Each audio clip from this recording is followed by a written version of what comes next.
잡종은 서로 다른 종을 가진 부모 사이에서 나온 자손을 의미합니다. 하나의 종이 어떠한 이유로 인해 지리적으로 멀리 떨어지게 되면 각자의 환경에 맞게 수천만 년이란 시간을 거쳐 분화하게 됩니다. 같은 종이었던 동물들은 서로 다른 환경에서 각기 다른 방법으로 진화했고, 이들은 다른 종의 동물로 갈라서게 됩니다. 일반적으로 동물들은 같은 종끼리만 번식을 하지만 같은 속에 속하는 동물끼리도 이론적으로 교배가 가능합니다. 대표적인 예로 표범 속에 속하는 사자, 호랑이, 표범, 제규어, 설표입니다. 이들은 아주 낮은 확률로 교배를 하는 것이 가능한데, 낮은 확률을 뚫고 이렇게 태어난 자식들을 잡종이라고 합니다. 잡종은 영어로 하이브리드라 하며, 잡종이란 말 자체가 다소 부정적인 느낌을 주기 때문에 혼종이라 부르기도 합니다. 사실 잡종이나 혼종이나 같은 의미를 가지고 있기 때문에 크게 상관은 없지만 생물학적 표현으론 잡종이 맞는 표현이라고 합니다. 이론적으로 같은 속을 가진 다른 종의 교배가 가능하다고 하지만 이러한 잡종들은 자연 상태에서 거의 발견되지 않습니다. 잡종은 동물원이나 연구소 등에서 인간에 의한 인위적인 교배를 통해 태어나는 경우가 보통입니다. 잡종은 어디까지나 종이 다른 경우를 뜻하기 때문에 인간에겐 절대 쓰여선 안 되는 말입니다. 인간은 하나의 종으로 이루어진 단일 종이므로 피부색이 다른 부모 사이에서 나온 자손은 혼혈이라 표현해야 합니다. 인간을 제외한 동물들의 세계에선 적지 않은 잡종 동물들이 존재하는데, 가장 널리 알려진 잡종은 라이거입니다. 라이거는 사실 너무 유명해서 제외시킬까 생각했지만 잡종을 상징하는 동물이나 다름없기 때문에 포함하였습니다. 현재 살아있는 동물 중 가장 큰 고양이과 동물로 알려진 라이거는 암컷 호랑이와 수컷 사자 사이에서 태어난 잡종입니다. 반대로 수컷 호랑이와 암컷 사자 사이에서 태어난 동물은 타이곤이라 부르는데, 이 둘은 같은 잡종이지만 큰 차이를 가지고 있습니다. 아빠가 사자인 라이거는 300kg의 평균 체중에 최대 400kg까지도 나가는 거구지만, 아빠가 호랑이인 타이곤은 200kg도 되지 않는 왜소한 체격을 가지고 있습니다. 같은 잡종이지만 이렇게까지 체급 차이가 나는 이유는 각각의 부모에게서 받은 성장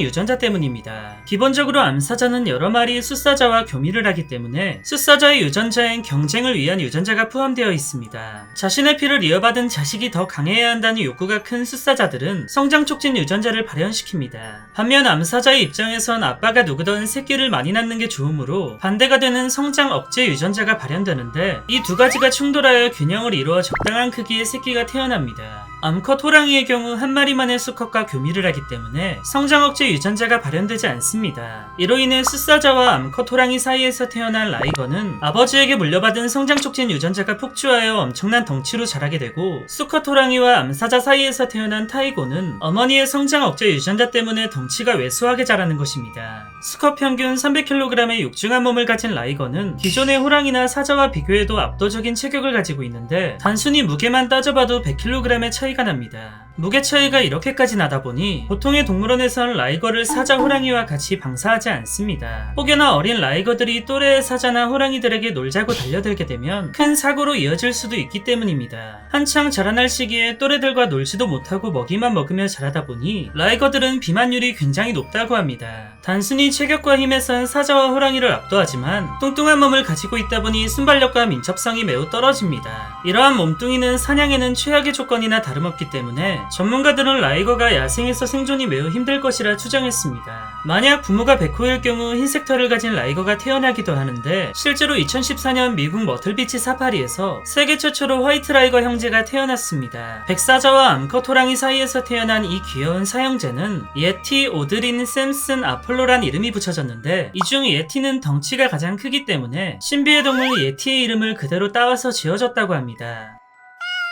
사자와 호랑이의 조합인 라이거와 타이곤처럼 같은 표범 속에 속한 표범과 제규어 또한 이들과의 교배로 새끼를 낳는 것이 가능합니다. 사자와 표범 사이에서 태어난 동물을 레오폰이라 부르고, 제규어와 사자 사이에서 태어난 동물은 제그라이온이라 부릅니다. 레오폰은 안타깝게도 대부분의 개체가 성체가 되기 전 생을 마감하였으며 1985년 마지막 남은 개체마저 사망하게 되면서 전 세계 어디에서도 레오폰의 모습을 볼 수 없습니다. 그래도 제그라이온은 현재 남아있는 개체가 있습니다. 2006년 4월 캐나다의 베어크릭 야생동물 보호구역에서 디아블로란 이름을 가진 흑제규어와 롤라라는 이름의 암사자 사이에서 두 마리의 제그라이온이 탄생했는데, 수컷 한 마리와 암컷 한 마리의 남매로 이름은 쓰나미와 자하라입니다. 이 제그라이온 남매의 특이한 점은 수컷인 쓰나미는 어머니의 피를 이어받아 황색을 띠고 암컷인 자아라는 아버지 흑제규의 피를 이어받아 검은 털을 지녔습니다. 이들의 탄생은 세간의 인간의 욕심으로 인해 인위적으로 탄생했다고 알려졌지만 보호구역 측에선 어디까지나 우연에 의한 탄생이라 주장했습니다. 표범속은 아니지만 같은 고양이과 동물 중 수컷 서벌과 암컷 샴고양이 사이에서 태어난 사바나캣이란 동물도 있는데 여기서 서벌이란 동물이 다소 낯설게 느껴질 수도 있습니다. 서벌은 아프리카 살쾡이라고도 부르는 고양이과 동물로 사바나에 서식하는 좀 많이 잘생긴 동물입니다. 호랑이에게 있는 줄무늬와 치타의 전무늬를 동시에 가지고 있으며 모든 고양이과를 통틀어 체급에 비해 가장 다리가 긴 특징을 가지고 있습니다. 다리가 긴 만큼 뛰는 속도도 엄청나게 빠른데 최고 속력이 무려 시속 80km에 달한다고 합니다. 만약 서벌의 덩치가 치타와 비슷하다고 가정한다면 최고의 속도라 불리는 치타에게도 딱히 꿀릴 게 없는 속도입니다. 반면에 샴고양이는 보통의 고양이들과는 다르게 인간의 손 타는 걸 굉장히 좋아하며 개냥이라 불릴 만큼 애교가 많은 고양이입니다. 뭔가 안 어울릴 것 같은 이 조합 사이에서 태어난 사바나캣은 아버지인 서벌의 혈통 때문인지 매우 민첩하며 몸무게도 최대 18kg까지도 자라는 대형 고양이입니다. 성격은 어머니인 샴고양이를 닮아 주인에게 친밀감이 높고 충성스럽다고 하며 산책을 싫어하는 보통의 고양이와 달리 개처럼 산책도 시킬 수 있고 물이라면 발작을 일으키는 고양이와 달리 서벌의 피를 이어받아 물을 굉장히 좋아합니다. 그 외엔 서벌 특유의 무늬를 제외하면 그냥 집고양이와 별 차이가 없습니다. 우아하고 화려한 외모 때문에 사바나캣은 애완동물 애호가들 사이에서 인기가 상당히 많은데 사바나캣을 탄생시키기 위해선 아주 까다로운 심혈을 기울여야 합니다. 기본적으로 서벌 자체가 고양이보다 덩치가 훨씬 커서 교배가 어렵고 서벌은 배우자 고르는 눈이 매우 까다로워서 교배를 거부하는 경우가 많다고 합니다. 서벌이 암컷 고양이를 물어 죽이는 경우도 많아 성공적인 교배는 무척이나 힘이 들고 매 끼니마다 서벌에게 생고기를 챙겨줘야 하는 경제적 부담도 적지 않습니다.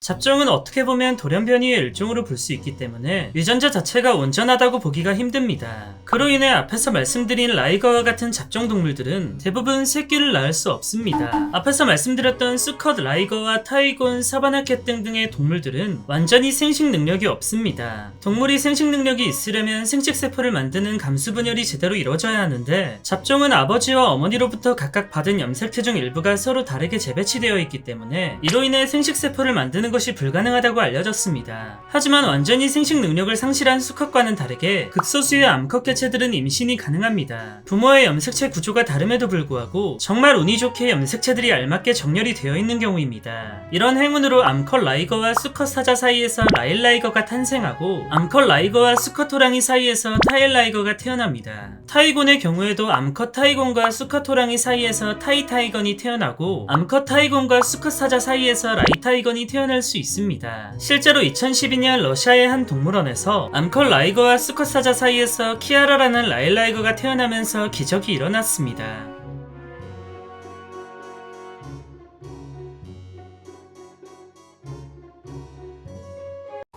안녕히 계세요, 여러분!